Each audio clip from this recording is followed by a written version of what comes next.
இந்த சுந்தரவல்லி இப்போ எவ்வளோ பெரிய தப்பான விஷயத்த செஞ்சிருக்காங்க அப்படின்னு சொல்லிட்டு இப்போ அவங்களுக்கு தெரியாது. இப்போ இல்ல, எப்பவுமே தெரியாது அப்படின்னு தான் சொல்லணும். ஏன் அப்படின்னு பார்த்தீங்கன்னா, அர்ச்சனா அடுத்தடுத்து வந்து நெறைய சம்பவங்கள செய்யறதுக்கு காத்துக்கிட்டு இருக்கா.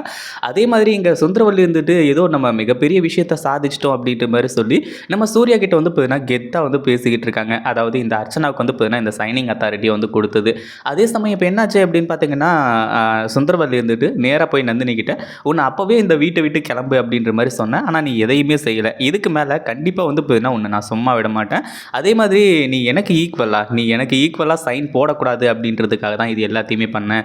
அப்படி இப்படின்ற மாரி வந்து சொல்லி, இப்போ நம்ம நந்தினி கிட்ட வந்து போய் பேசிட்டு இருக்கிறது மட்டும் இல்லாம, இப்போ கூட ஒண்ணும் இல்ல. அந்த சைனிங் அத்தாரிட்டிய வந்து பார்த்தீங்கன்னா, எனக்கு வேணாம் அப்படின்னு சொல்லிட்டு வந்து பார்த்தீங்கன்னா, தூக்கி குடுத்துரு அப்படின்ற மாரி வந்து சொல்றாங்க.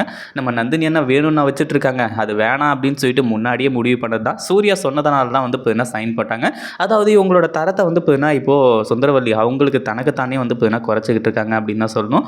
இத பத்தி நீங்க என்ன நினைக்கிறீங்க? அந்த வீடியோ பிடிச்சிருந்தா லைக் பண்ணுங்க, ஷேர் பண்ணுங்க. இப்ப தான் நம்ம சேனலுக்கு ஃபர்ஸ்ட் டைம் வரீங்க அப்படின்னா சப்ஸ்கிரைப் பண்ணிக்கோங்க.